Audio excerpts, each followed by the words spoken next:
Hello ladies and gentlemen, and welcome back to another video on the Football Fanatic channel. As you can tell by title and thumbnail, today we are going to be doing another rebuild.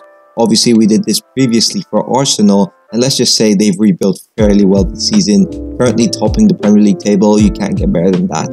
Today we're going to be doing it for Manchester United, who have definitely struggled in recent years, but we're going to try to fix that. But we'll see if Erik ten Hag takes any notes from this video. So without further ado, let's get right into it.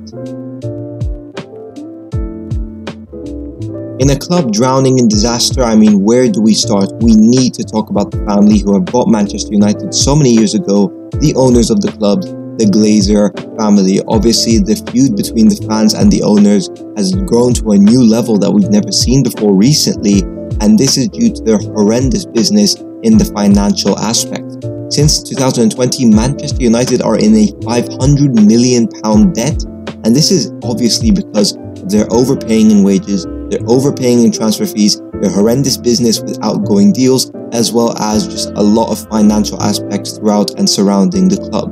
The whole financial situation has clearly translated onto the football pitch, with players who have been overpaid, not willing to work hard for the team, and we've seen that with players like Paul Pogba, Jesse Lingard, and so many more examples of players just living the dream in Manchester, but not putting in the work and deserving the money that they're getting. But that doesn't cut it for me. I still think the biggest problem with Manchester United's on-field performance is that they are selecting lineups with no leaders and no professionals, bar a select few. So today we're going to be building a lineup for the Red Devils that they should go for from the 23-24 season to the near future, and I think that they'll finally find out who they're signing and not if they're signing. Starting us off with the goalkeeping position. Now, David De Gea has been such a hero for Manchester United, and his heroics has landed him so many Player of the Year awards for the Red Devils respectively, and I still think that he's a great keeper and a world-class keeper. However, his mistakes have started to show, and we are seeing more and more of them coming, and it's not becoming a rare occasion. Especially against Brentford, Man United got ran over, and a lot of it was due to David De Gea's fault. I think if Man United want to further progress into a Champions League solidified team, they need to bring in some young blood into that goalkeeping position, and I have a few recommendations in mind. Starting us off, I think a great option for Manchester United would be Illan Meslier from Leeds United. He's proven himself in the Premier League, and I think that he's just so great. Obviously, the fans of Leeds would hate this move, as Man United and Leeds have that recent history of those rivalries. However, I still think that Meslier would be a great move for United. I believe that he's a humble keeper, he's a young keeper with a lot to learn. I still think he's a keeper that already has so much experience in the Premier League and is ready to take on this next challenge. Another player that I think that United could snap up for that goalkeeping position is Andre Lunin from Real Madrid. I have seen him play in several cup games for Real Madrid, and I just think that he really needs a move to a big club because he deserves appearances. He is so young, and I don't want him to waste his career at Madrid on the bench. I can see him moving to United and taking that #1 spot with ease. Now moving on to the defensive positions, I think Manchester United need to make two signings. The centre-back role is obviously pretty stacked with Varane and Lisandro Martinez there, but if one of them get injured, they will have to turn to the liability that is Harry Maguire. However, right now he's just not cutting it. So a few options could be the likes of Gvardiol from Leipzig, who's very sought out by a lot of European clubs, as well as Jurrien Timber from Ajax, Lisandro Martinez's ex-teammate.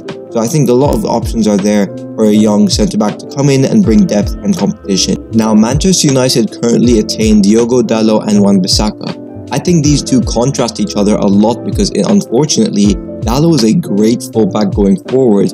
However, defensively, he just doesn't cut it, and Wan-Bissaka is the complete opposite. His touch on the ball, his on-the-ball work, his dribbling is just absolutely horrendous. So I just think that Wan-Bissaka is much better in a more central defensive role. So in terms of right backs, unfortunately, the right back market isn't really, a huge market and a lot that you can indulge in. There aren't many players who can affect this Man United team and are pretty realistic. Moving on to the midfield positions. Now, I would have said a player like Casemiro if Man United didn't go and snap him up already.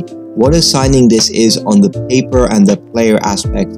However, the financials in this yet again are just so bad, and I really do see why Man United fans hate the Glazers, but it is what it is. In terms of the player they're getting, it is a phenomenal signing. Now, Man United do still need a creative midfielder. They did have that with Pogba, who is now gone on a free, and they also do have that with Bruno Fernandes. I just think he is so wasteful, He loses the ball so much, affects the momentum, and he is such a diving cheat. So unfortunately for me, I just don't think Bruno is going to be the only option here despite being a good player. I think they should get another player, and it is of course the player that they have been seeking out for so many long months, Frenkie de Jong.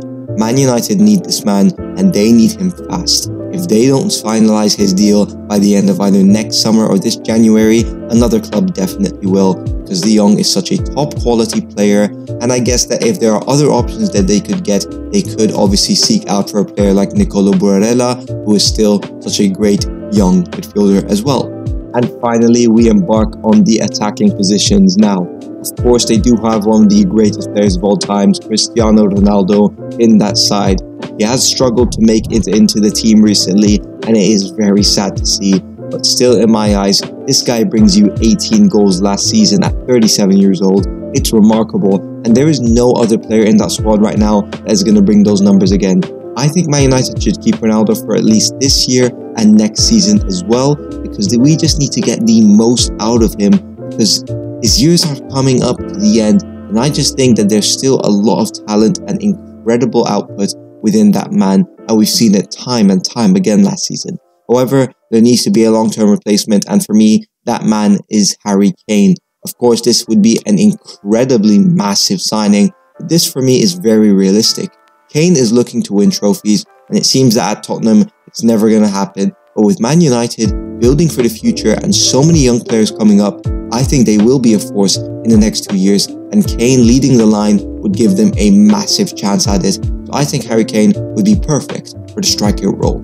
Now, in terms of wingers, United don't really need to sign anyone. They have a lot of great players like Rashford and Sancho, and a lot more with Martial could also play on the wing. I just don't see the point in signing Antony for 90 million. It makes my blood crawl to think that they would sign a player with such bad end product just for his flair, just for the fact that he creates chances with all these skills. I don't think it's worth it. 90 million is absurd for a player of his stature who has only proved it in the Dutch league, which we all know is not a league even capable of being equivalated to the Premier League. But for me, United should just go for a player who does have end product, or maybe even bring the likes of Kingsley Coman or Serge Gnabry, the two Bayern boys who can't seem to stop scoring and assisting, creating for the Bavarians. So, ladies and gentlemen, that is the team that I propose Man United should go for at the end of the 2023-2024 season.